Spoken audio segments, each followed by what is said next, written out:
I can't hear you.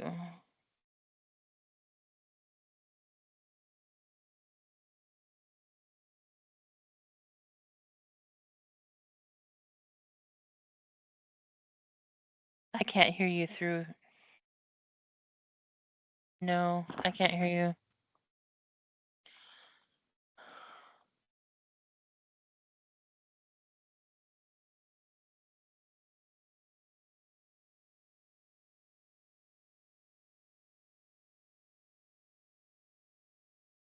Hello, is it working now? Yeah, it is. Okay, great. Thank you, everyone.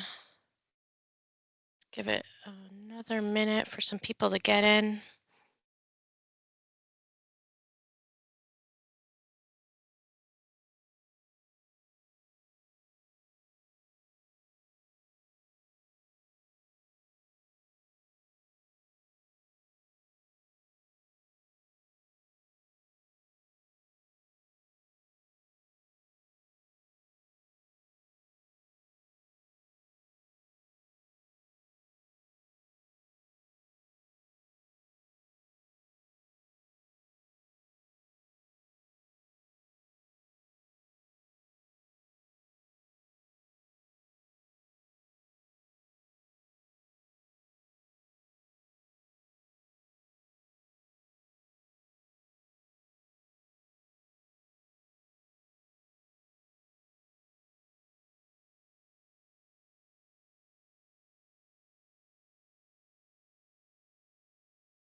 Just going to give it a couple more minutes for some people to come into the meeting.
All right, well, welcome everyone to the virtual downtown zoning package meeting.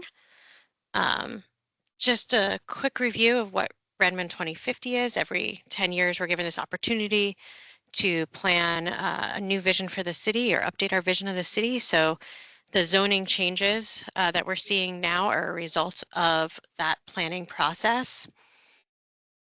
For anyone unfamiliar of what zoning is, it's typically the laws and regulations that establish what type of activities, type of buildings can be developed in a certain area. And right now we're updating our 2025 zoning code package. So this is a package that's going to go into effect in 2025. And we'll go over the timeline of this and some other zoning changes at the end. This is just sort of an idea of what's being updated and moved. The zoning map is being consolidated. I'm going to go through this quickly because we'll cover this in other workshops. But for downtown, what's changing primarily is we're consolidating from 12 zones to 3 zones. We're doing a modest increase in height and density. We're creating a transit-oriented development area that we'll talk about a little bit more later in the presentation. We're updating our incentive package for increasing affordable housing, affordable commercial space, inclusive design. We're adding in some context-sensitive design in the design package that'll be going forward later this fall, and updating some building form options. That's also part of the design package. So consolidating districts. So this is the current zoning district map. Oops, I'm going the wrong way. This is the current zoning map. As you see, there's a lot of different districts very close together. So we're going to these 3 districts, the downtown core, the downtown edge, and the town center. So none of the boundaries are changing of what the current districts are. They're just being consolidated into these 3 districts. Just to give a quick comparison of the 3 districts, the town center is that major gathering and entertainment place. The downtown core, that's sort of the heart of downtown. It's got our historic buildings of downtown in it. We also then have our downtown edge, which is that transition to those adjacent residential neighborhoods. So our town center is this area kind of right along the light rail stations and where the shopping plaza is now. Our downtown core, it's where City Hall is, it's where Downtown Park is. Anderson Park will be here, you know, so it's our kind of our outdoor living room, as we called it in the comp plan, our downtown core. And our downtown edge. So these are the areas that are currently zoned that have less density right now than the rest of downtown, and they are kind of being preserved as those edge areas. So some key definitions as we continue this conversation, so we're all on the same page, what FAR is, floor area ratio. Our base FAR is not a minimum FAR, it's a base. And the max is the max allowed of FAR without the use of incentives. The transit-oriented development, TOD, is that kind of area on the map where some more dense development will be permitted. Just so we're all on the same page. So downtown development standards. So what's changing? This is across the board, we're changing the formatting of our development standards. And specifically in downtown, we're adding that modest increase in height and density due to that zone consolidation. And we're adding in the max TOD, max FAR, and max height within the transit-oriented development areas. So I'm going to pause right here if there's any questions on the downtown development standards. There will be no minimum FAR, is that correct? As of now, we do not have any minimum FAR. Thank you. Yeah, there was some, I think, confusion in an earlier draft about that base. So yeah, it's not a minimum. In the TOD focus area, you show 144 feet in the table, but in the bottom bullet on the left, you show 12 stories. Which one? It'll be the feet. It'll be the feet. Yeah. And I think that's just sort of our estimate for what the stories would be. And how did you arrive at 144 is a very specific number versus 145 or something more rounded? Is that intentional? I think it was like a best estimate of like floor height. Becky, did you have anything you wanted to add, or Kim, if there was anything specific that went into that calculation? Yeah, what we did is we were trying to be a little bit more consistent across the city about heights. And so if we, in some zones, for instance, we were using a 3-story building, but you have 35 feet. In others, 3-story building, but you have 38 feet. And so we're switching everything to just feet. And so for that, what we did is internally, we just put, okay, what is a 3-story building feet going to be? And then we were like, all right, in our code, it says, you know, generally 12 stories. Obviously, the taller the building goes, that's not always the truth. So we just had a chart that we just created internally that said, this is the feet equivalent for this story that we're going to move over for consistency's sake. And so we just ended up with the 144 feet there. Also, there was some impact on just building codes over 144 feet, so we were just trying to keep everything realistic and consistent and matching building code transition areas. So a couple of different impacts there, but just trying to pick a number, and if it um, is referencing a certain number of stories citywide using the same number.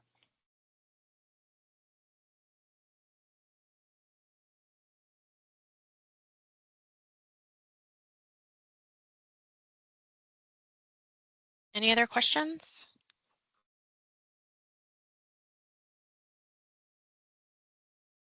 Okay.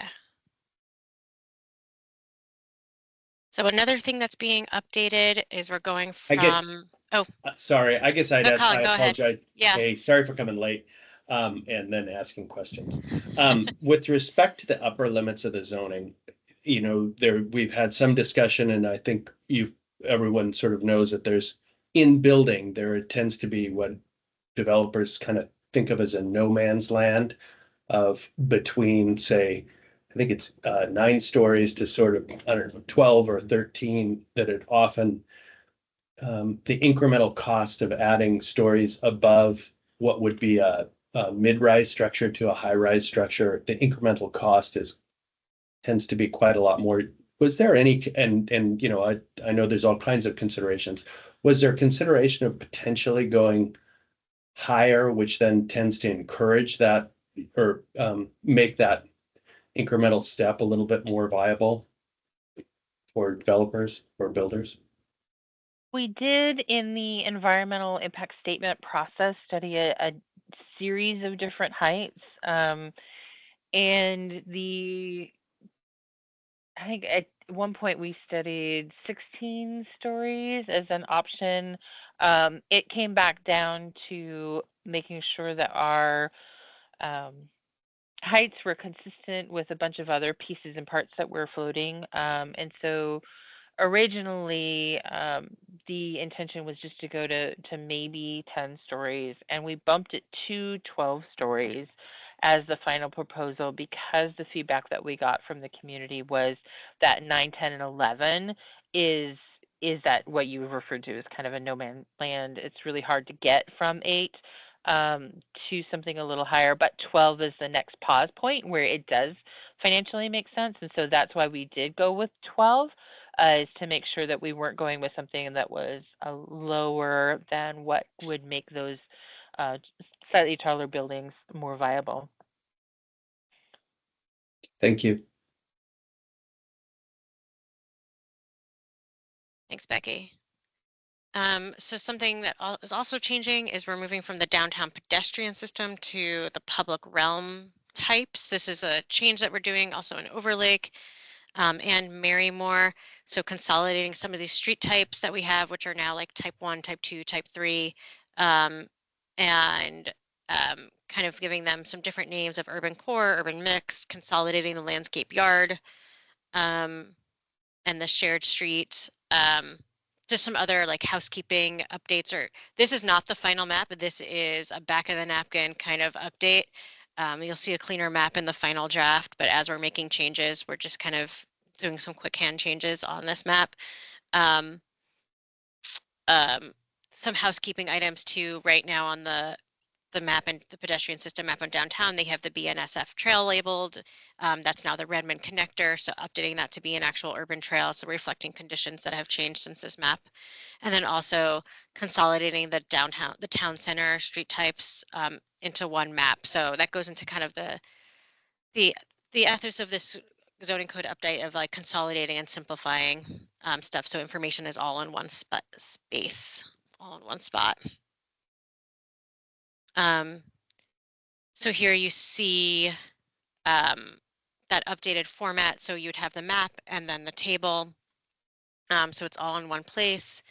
So changing the street type names, and then the cross sections that are currently in the zoning code will be moved to the Appendix 2A. So similar to what we've seen us doing in Overlake, and moving a lot of those standard details out of the actual code into the appendix or into the standards specifications. So I'll pause here to see if there's any questions. A lot of this is not necessarily updated from the code. It's just a change in from current codes. It's a change in format with some changes.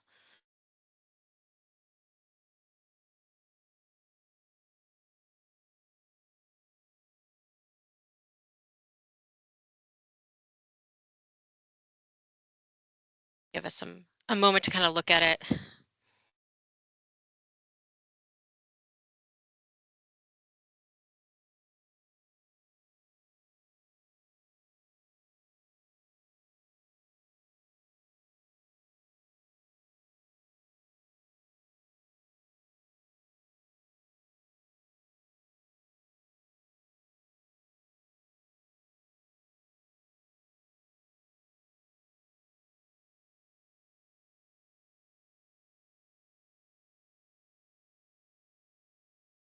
Are there any questions?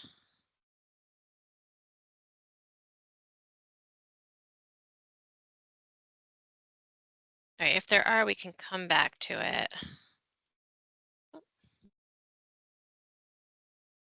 Thanks. Good.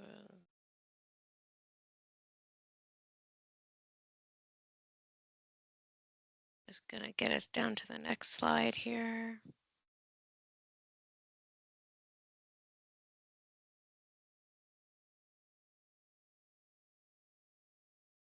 Kind of review the TOD area. So this is the downtown TOD area. This is sort of where we would allow up to those 12 stories with incentives.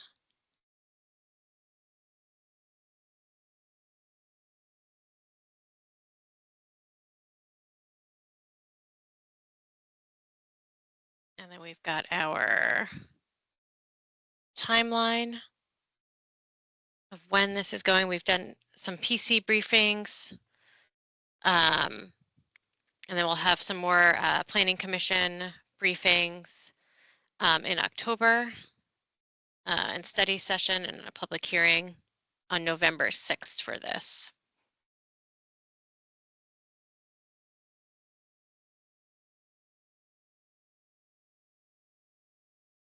This is Colin again. Yep.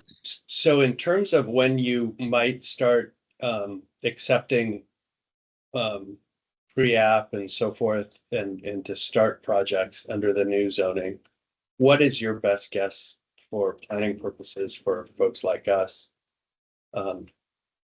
When we might be able to start planning under the new code with you? My understanding is going to be March. Yeah, so council adoption, we're going in the spring. We're hoping for March. It might be April, depending on council meetings and getting on schedules. But what we're going to anticipate is something really similar to what we're doing for Overlake and all of the stuff that's going into effect in January 1 is until adoption, we will not be accepting any applications, but we might have start some conversations with you. And we've been doing a few of those things as we're getting ready for the transition in January, but formally no applications under the new process until adoption. I don't know if David, you're on the line. If I am. David Lee, you wanna? Sorry. Yeah, what's the question? When are we accepting applications under new code? Not until adopted, but we've had some pre-application conversations with some folks to help them for the new code for going into effect January 1. We'll probably have similar, like helping you get ready for the code conversations for the new one, but no formal applications. Correct. I mean, we can do pre-applications for you, and then bring in the long range team to kind of help us along with any type of code changes or any proposed code changes. But in terms of any type of investing, that wouldn't be possible at this point. So if you were planning on a project that it's going to be impacted by this 2025 code package, we would be happy to work with you and have some conversations about what's coming, but we're still in the drafting phases, and we will be going to public hearing by the end of the year with the Planning Commission, but until we actually get a Planning Commission recommendation to council, which won't happen until probably January, we won't have a final set of code revisions for you until at that point. And so just keep that in mind as well. We definitely would anticipate getting a lot of feedback and helping us finalize the drafts. And we know the directions we're going in, but we won't have a final proposal until the Planning Commission recommendation to council, and then council may make a few changes too. So just keep that in mind. But we'd be happy to meet with you and have conversations about the direction that things are going and information that you might need to help you make a plan of action if you want to proceed under the current code or if you want to potentially wait for the new code. We'll be happy to provide any information you need that would help you make those decisions on your projects. Just a quick question. So we would be vested under the current code up until March or April or whenever the effective date is, correct? Correct. Yes. We are contemplating a similar transition strategy for downtown and Marymore that what we have proposed for Overlake, which is if you're currently in the process, but you haven't got your building permit yet, we would allow you to continue under the current code, even though you haven't vested under a current vesting process. You can choose to go forward with that, or you could choose to switch things up and switch to the new code mid-process, but you would basically just be resubmitting under the new code. So you'd be restarting, but that would be your choice. I would suggest if you have a project that you think you might want to use the new code, that you have that conversation with us sooner rather than later. Also, if you have a project that's currently in the process, that you're not sure if it's going to get done by the time that we're closed, we're happy to talk with you about that transition. But if you take a look at the draft language for Overlake, you'll see exactly what we're going to propose for downtown and Marymore as an option for projects that are currently in the process at the time of the adoption of the new standards. Thank you. All right. Well, if there's no more questions on the development standards right now or the public realm standards, I'm just going to pull up. We've got a kind of starting to prioritize the incentive program for downtown and what the priorities will be for that. Let me see if I can pull that up here. All right. Everyone seeing this okay? I'll make it a little bit bigger because I think it's a little small right now.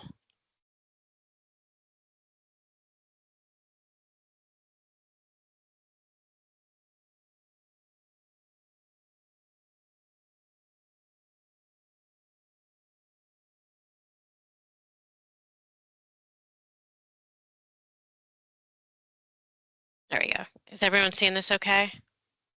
Okay, I see some head nodding.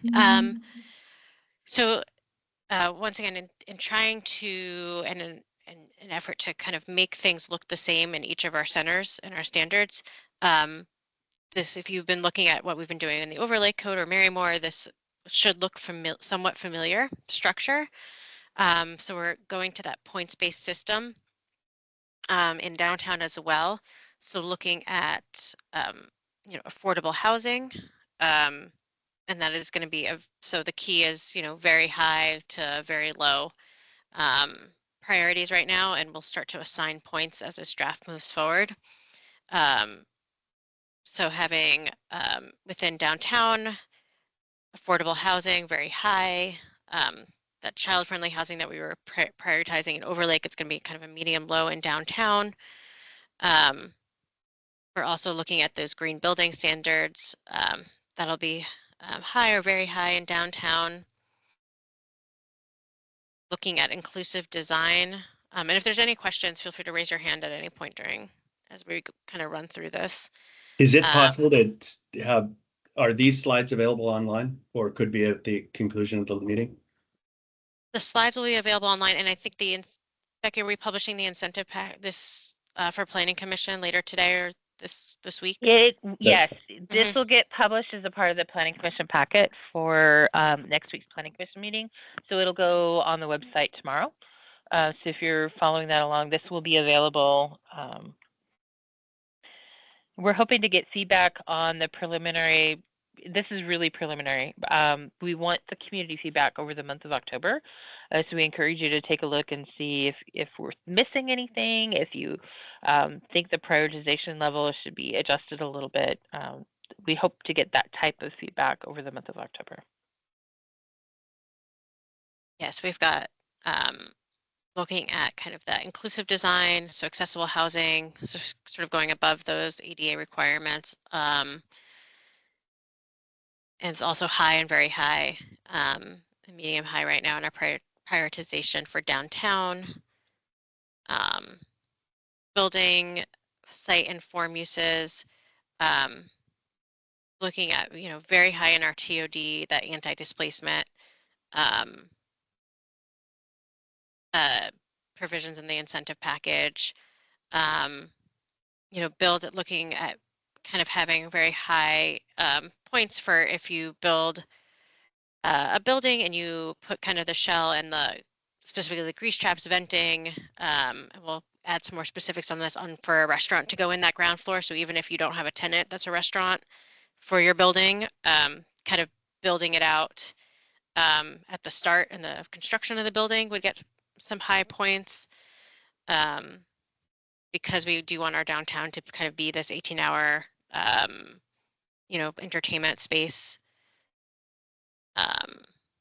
Looking at community services, I think this is going to be across the board, very high for childcare facilities, because there is such a need for that in the community. We've heard that many, many times in many formats. Not as much a high priority as a co-location with the school districts, co-location of other child-focused businesses in medium, high, and emergency management. We don't need as much in downtown. We have that covered. We also have our open space, public art and culture, and public amenities. So very high and medium for playgrounds and inside and outside of our TOD. I think we put non-applicable for a splash pad because we do already have one of those downtown and it's great. Off-leash dog area, very high. Some of those other outdoor entertainment, smaller installations, very high for downtown, inside and outside the TOD. More public restrooms, especially as we grow in downtown, will be prioritized. And we also have the public art and culture category. Most of these are very high.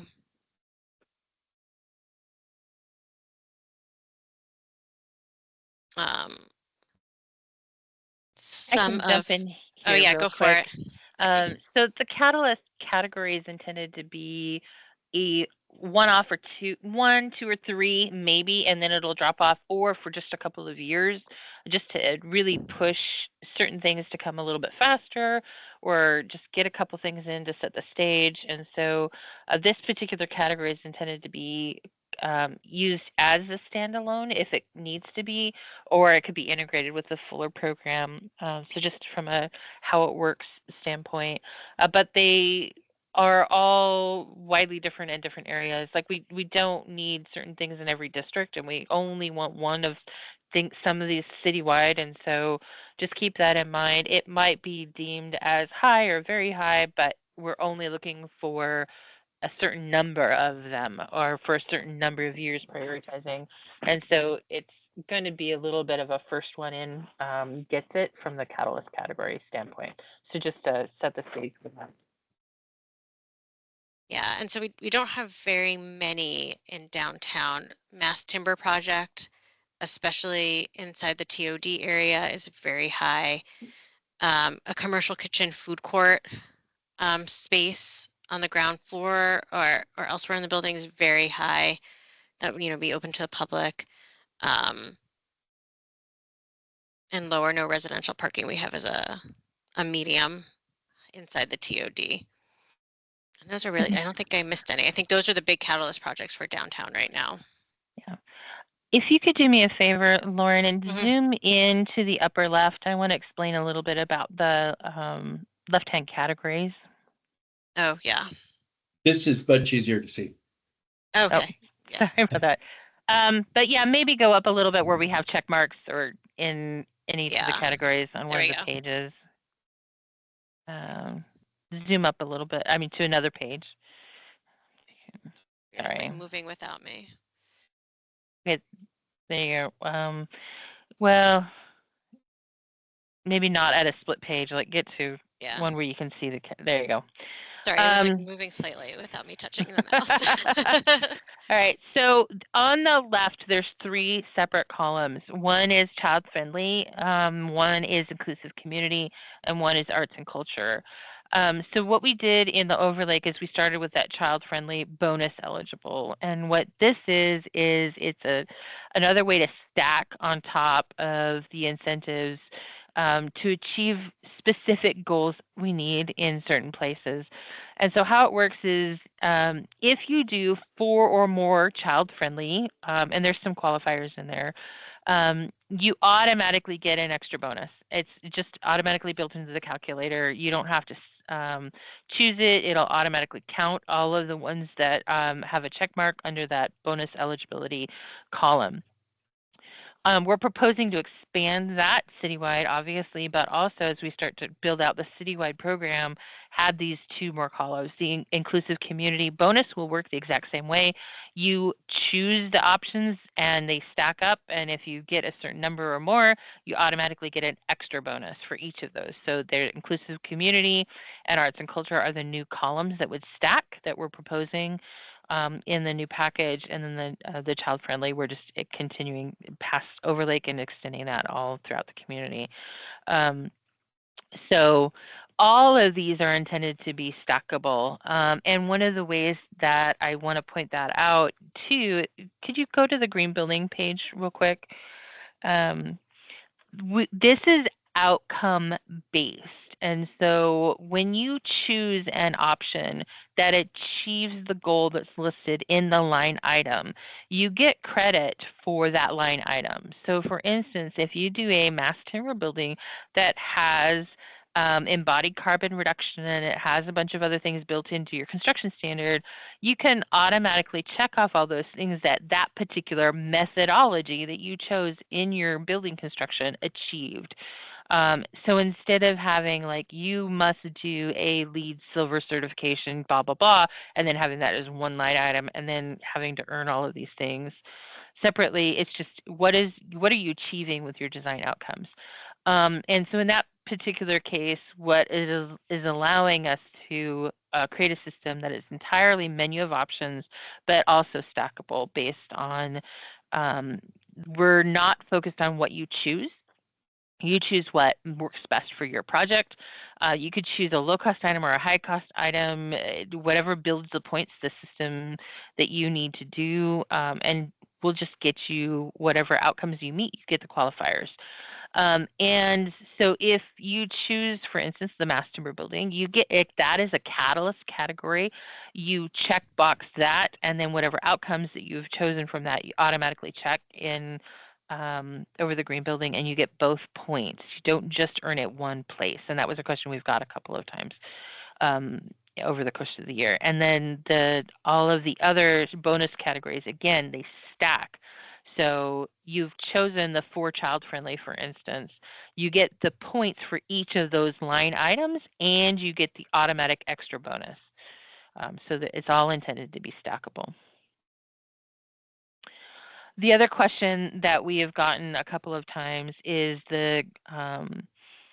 about the affordability. We have mandatory affordability requirements. The affordability incentives are for going above and beyond the mandatory.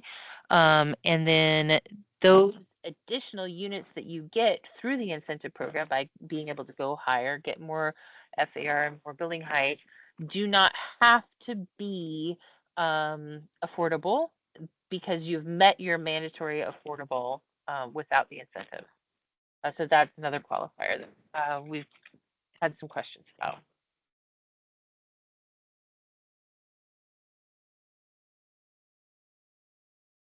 Are there any other questions on the incentive package right now? I'm sorry, what is it? What do the C's represent? I think the C's were childcare, child-friendly package, right? Or no? The C's are for those bonuses. There's Oh, a yeah. conditional. Yeah, so Oh, there okay, yeah. might be some very specific conditions that have to be met, and we'll put those in the notes.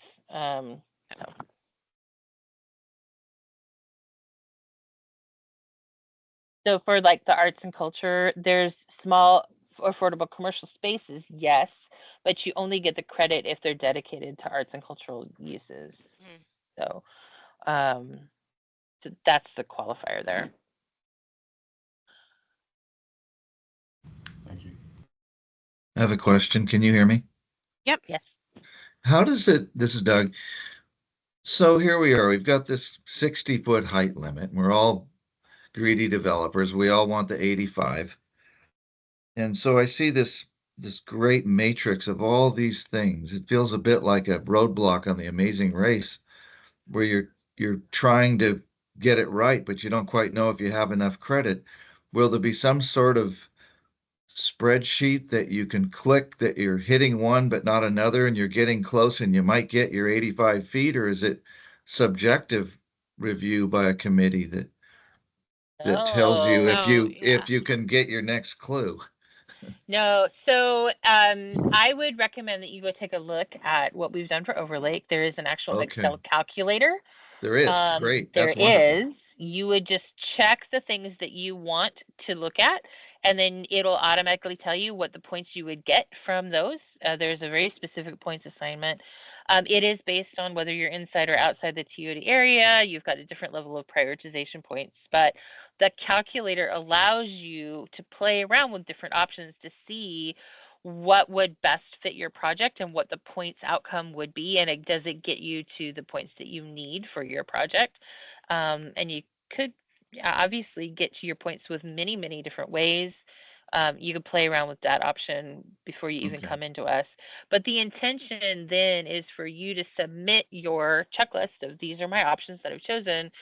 And then the staff review is just verifying that you have the data to support that, yes, you are providing that, and so it's literally the points you earn are as listed. The city will not adjust your points. If you meet the qualifier, you get that points that are on the calculator. And is it a pass-fail kind of thing, where if you pass, you get your 85 feet? Or then do you enter another room where then you face design review and all that?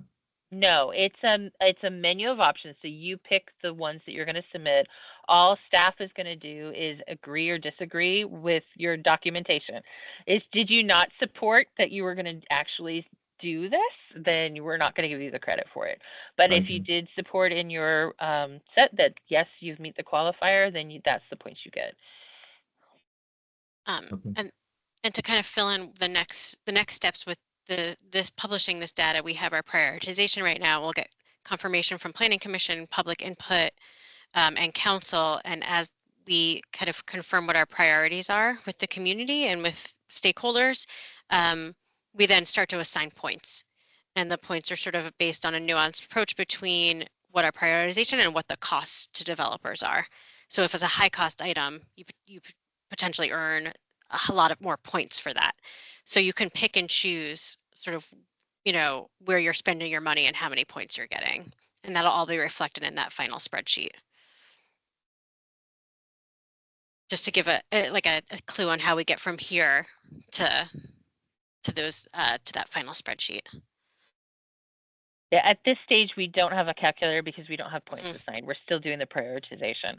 Once we get the points assigned, we'll develop a calculator that will be something that you can play with, and then get that out there. But you can look at the Overlake calculator to see how that would work.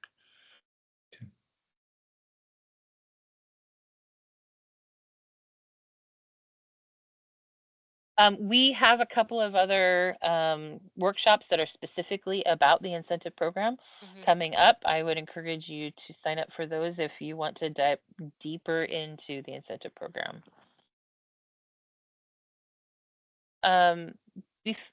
Is there anything else, Lauren? Because if you're done, I would love to preview some of the changes that we're going to have on the green building and potentially expanding that out as well. Sure, unless Kim, did you have anything you wanted to add on the design standards for 21? No, not at this time. Okay. Yeah, stay tuned for those updates later this fall. But yeah, Becky, go ahead if you want to share some of the green building stuff. Yeah, and there will be a workshop specifically on the design standard updates too. Yeah, we know that's a big topic. So if you've been following along with what we've been doing in Overlake, in that process and the community testing of the code and the incentive program, a couple of things were moved from voluntary to mandatory. And as a part of the 2025 code package, we're going to have a conversation about how that might also expand to all centers. And these are the items in here. 1, 2, and 3 are all mandatory in Overlake. We're presenting them out as mandatory for all centers. Something that came up over the last month or so with council is the desire to look at EV ready parking. And so potentially making that on there as well and having that as a part of the conversation. And then as a part of the community engagement and conversation over the next month or so, and in the workshops that we're going to be doing, looking at potentially expanding that just outside of our centers as well, pieces and parts of that. And so I just wanted to preview that. I would encourage you to have a sign up for the workshops on incentives and green building and be a part of the Planning Commission and community engagement process over the month of October and November as we walk through some of those pieces and parts. But I just wanted to preview that here because that does impact downtown because it is one of our centers. So the initial proposal is that all centers would have the exact same mandatory elements if you're in a center, building performance standards, energy conservation, and embodied carbon reduction. These are really low standards, like a 10% minimum reduction is really, really low for embodied carbon reduction. So some of these things should be extremely easy to do based on the community feedback that we've gotten in the initial testing phases over the last couple of years. Just wanted to preview that for folks and let you know that that's part of the conversation and the considerations for the next couple of months.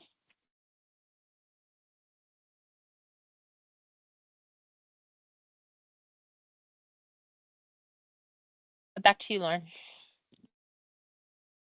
Are there any other questions or comments for the downtown code? Any other concerns? Just a quick question. Will new DRB protocols be rolled out with this code, seeing how DRB will be extinguished next year? So I can answer that one. So currently it's looking like the DRB will be going away. We'll know more for certain on October 15th. However, once the DRB does go away next year, there is no DRB process. So all design review would be done by staff. Potentially we'd be hiring consultant if there's some issues reviewing the project. For example, if it's a high rise situation, our code doesn't really address high rises in terms of design all too much, and so we may hire a design consultant at that point. However, again, the DRB would not exist next year theoretically, and staff would be basically applying the codes that it does now to your particular project.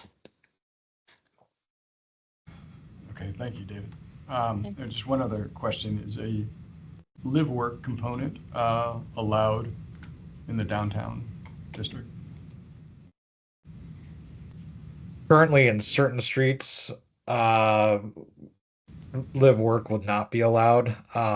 We've made it pretty clear, especially in the Overlake neighborhood, along those particular streets, that it does need to be commercial. And also we would be limiting accessory residential type uses along those streets. And those are kind of like those gyms that are on the first floor, gyms related to the apartment building itself, as well as the leasing offices. Those would need to be more of a minor feature along those streets versus the major feature along those streets. If there is some type of way to put a live work on there that actually does function more as a commercial entity, we're happy to talk about that. But that's going to require something, conditions like making sure that it's built to a commercial standard on the ground floor, that there's a business license associated with that unit at all times. Commercial signage might be a requirement, but again, it's all kind of up for debate if you have some type of idea that might meet the purpose of having commercial on that ground floor. Thank you. Lauren, we had a question in the chat from Mara. Mara, you said you had a question about your neighborhood. Hi, good morning. And I just want to say thank you so much for doing a great job at change management with all these changes. I've been so impressed with the amount of communications, the number of opportunities for citizens like me to learn what this is about. So well done. My question is not related to commercial zones. And I'm not sure if I'm even in the right webinar, but I'm hoping you can steer me correctly. If not, I also signed up for the one at 11, just in case. I'm in an HOA neighborhood. It's called Stratford Village. It's directly south of Scott Pond. That is at 140th Avenue and 80th Street. We are like a zero lot line PUD kind of townhome neighborhood that was built in 1982, 83. And I have not delved in deeply enough to fully understand what like ADU implications there might be, or anything. I guess my fundamental question is, do the CCNRs enforce in our neighborhood continue as is with these coding changes in the larger city of Redmond? Or do we need to understand like how city of Redmond code changes will supersede our existing HOA and CCNRs? Does that make sense? Yeah, and actually the CCNRs don't change just because the city code changes. So that's a private process. Mm-hmm. And so what we would recommend is, if there is a change that the city is making that you would like people to be able to take advantage of Mm-hmm. in your community that is currently not allowed under the CCNRs, that you, as an HOA, undertake the process of amending your CCNRs. Because just because we change our code doesn't change your CCNRs. Okay, that's kind of what I understood from what's going on in the state of Washington, but I just wanted to make sure. So, as the head of the homeowners association, what I tell my fellow board members and my neighbors is, just be aware of what's going on in larger Redmond. It doesn't impact us. If there's some improvement that you want to make, like study up on it and then make a proposal. Correct. But Yeah. otherwise, CCNRs are as is. Yep, exactly. They're under a completely different process. So. Okay, thank you very much. That is a very clear answer to my question. Yeah, thanks for attending today. Okay, going back on mute.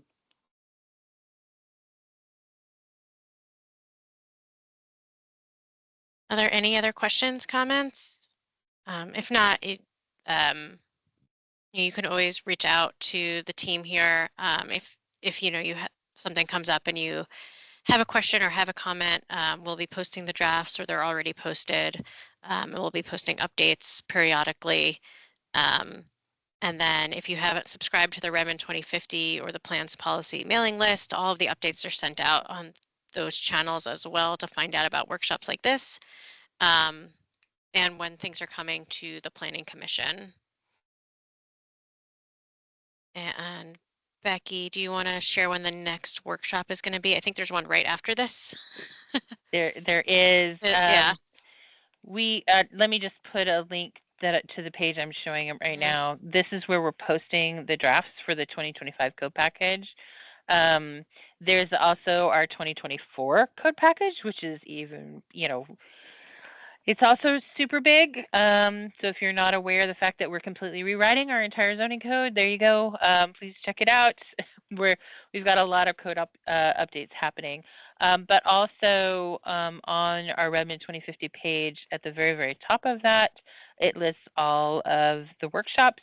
As soon as we do have our communications team has posted the recordings of these, I'll change the registration link to the video link so that all of these that are being recorded will be online and you can just access them from the same exact spot. Again, there is a housing one immediately following this one, and then we're going mixed use zones, the incentives and housing again, and then design standards in October and incentives in green building. We are also having a neighborhood related conversation that will happen in November on November 14th, and that is an evening meeting. That'll be posted a little bit later.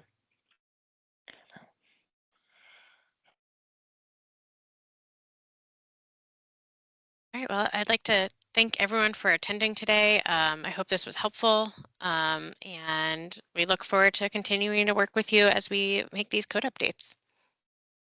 Thank you. Thanks, everyone. All right, thanks. Have a great rest of your day. You too.